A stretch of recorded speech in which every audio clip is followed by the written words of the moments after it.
El Ministerio de Salud recibió un lote de 1.500.000 dosis de vacunas contra la COVID-19 destinadas para administrarlas a niños menores de 5 años. Se trata del primer lote para esta población que asciende a más de 2 millones de pequeños.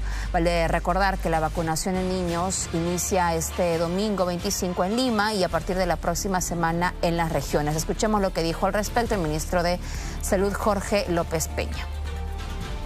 Estas son vacunas, como dice su nombre, pediátricas. Ya están dosificadas para la edad, el grupo etario. Eso hay que tenerlo presente. Son dosificadas para los niños. Ya vienen con su dosificación pediátrica. ¿Ya? Y también el ministro de Salud, Jorge López Peña, anunció el fin del uso obligatorio de las mascarillas en espacios cerrados, aunque con algunas excepciones. Vamos a escuchar lo que dijo. De las mascarillas solamente va a ser obligatorio en los vehículos, en los hospitales, y toda persona que tenga clínica respiratoria, proceso respiratorio. También el uso del carnet también ya está retirándose progresivamente. Solamente va a ser pedida a toda aquella persona que llegue del extranjero. Va a ser obligatorio la muestra de su carnet, porque tenían que rellenar una ficha. Ya también se ha efectuado eso y solamente va a ser necesario la presentación del carnet de vacunación. Esos son los cambios que se están haciéndose a nivel de las restricciones que estamos teniendo. En los colegios ya sabemos que solamente es opcional. Bien, vamos a hablar sobre estos temas con Alberto Tejada, exministro de Salud. Le damos la bienvenida, señor Tejada. ¿Cómo está? Hola, Fátima. Muy buenas tardes. Encantado de saludarlos. Igualmente, hemos llegado a un punto del que ya se había hablado antes, es decir, la enfermedad. Nosotros tendríamos que aprender a convivir con la enfermedad como convivimos con otras y, sin embargo, nuestro país, respecto de otros países, va llegando un poco tarde en el sentido de eliminar el uso obligatorio de las mascarillas en espacios cerrados. ¿Cuál es su opinión al respecto?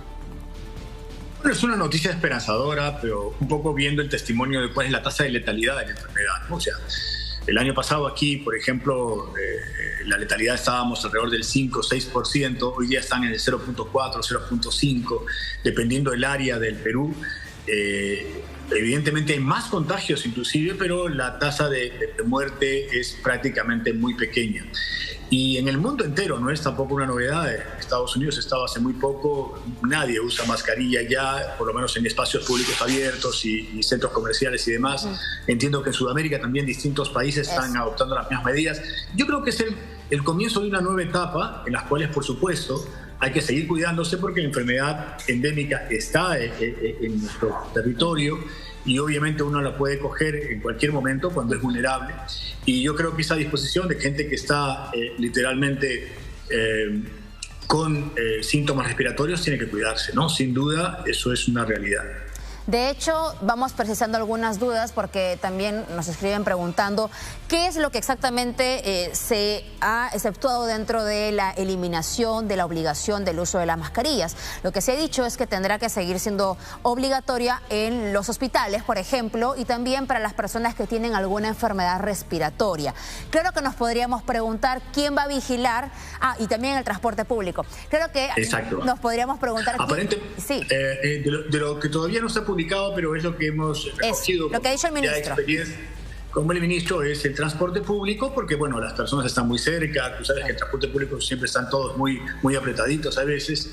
En los hospitales, que yo creo que es muy correcto que suceda así, y obviamente la gente que tenga sintomatología, sobre todo respiratoria, por un gesto de responsabilidad hacia sus compañeros para evitar que este contagio, aunque pueda ser no letal, igualmente no exista. Yo creo que es un gesto de responsabilidad que tiene que existir ya permanentemente en toda persona que tiene un síndrome respiratorio. O sea, alguien que está resfriado, que está con fiebre, que no conoce su origen, yo creo que debe usar mascarilla de todas maneras. Bueno, y además vivimos por ejemplo, aquí hablando en la capital, en una ciudad con tanta contaminación, en otras partes del mundo hay ya una costumbre respecto del uso de las mascarillas para evitar verse afectados por la contaminación del ambiente. Por ejemplo, yo que tengo cada vez cambio de clima, digamos, presento alguna alergia, he notado que con el uso de la mascarilla eso se controla bastante bien. Así que, digamos, en cuanto a la posibilidad de que alguien pueda seguir acudiendo a ella para proteger su salud, es muy responsable hacerlo. Ahora, la pregunta que se pueden hacer también algunos es,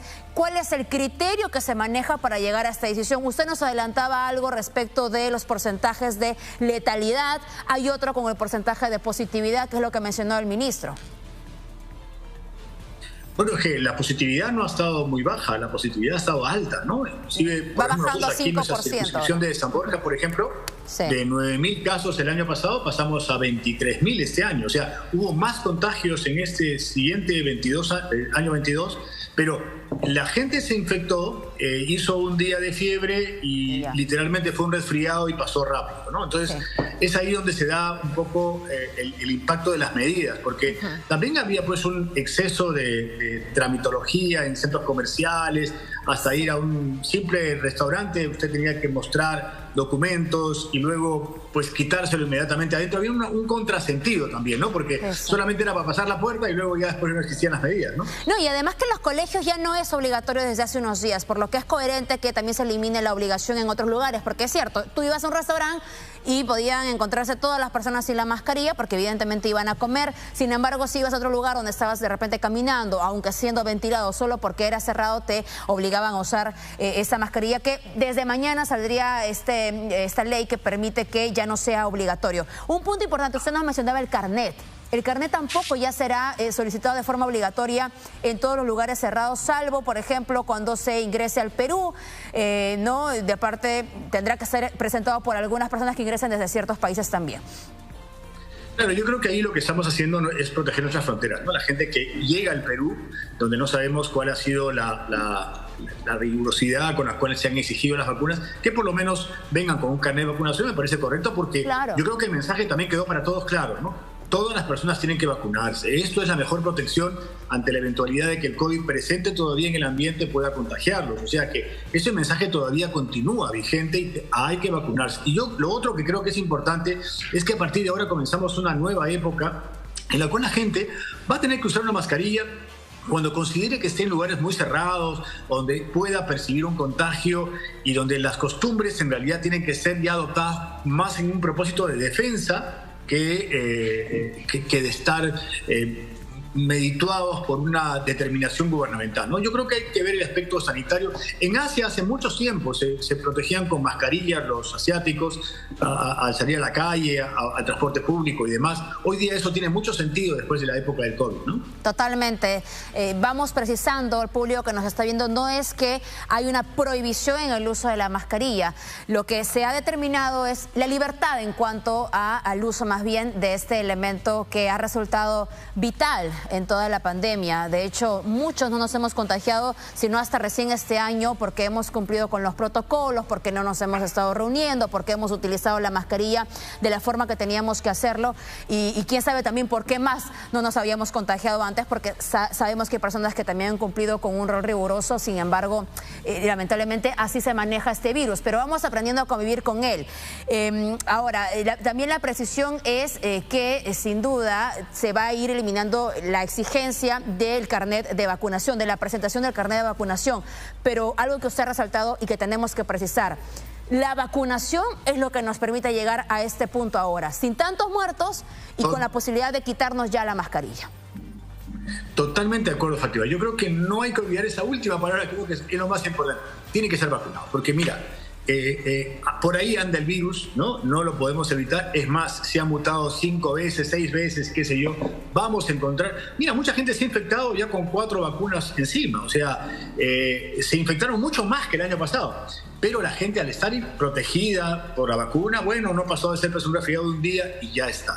Ese yo creo que es el mejor mensaje. Las personas tienen que entender que no había pues la leyenda urbana de haberse vacunado y que esto tiene que ser un gesto de responsabilidad con su propia vida y usar la mascarilla cuando considera que está yendo a lugares cerrados donde existe peligro. Un hospital, por ejemplo, una persona que está al costado de otra que está claramente con un resfriado, se debe poner uno y otro, a lo mejor una mascarilla. Entonces va a ser un elemento accesorio que hay que guardar siempre seguramente en su suéter. Tener una guardada, por si acaso. Pero no salir. Pero lo que sí queda abierto es que ya hay un poco más de libertad para el uso de este implemento con responsabilidad. De hecho, solo es un testimonio muy personal. En mi vida, en mi familia, he visto lo que es la llegada de la COVID-19 antes de que las vacunas fueran distribuidas. Falleció mi padre, pero he visto también cómo es que llegue el virus a mi familia ya con las vacunas y cómo esta enfermedad pasó, como usted dice, como un simple resfrío o una gripe a los miembros de mi familia. Así que el testimonio de la efectividad de las vacunas es real. Así que si usted aún no se convence, y eso es para el público que de repente aún no se convence, averigüe bien y tome la decisión. Es muy importante. Señor Tejada, muchas gracias. Muchas gracias, Fátima. Yo creo que tu testimonio es lo más aleccionador de lo que acabamos de conversar. Muy buenas tardes. Muchas gracias. Bien, vamos a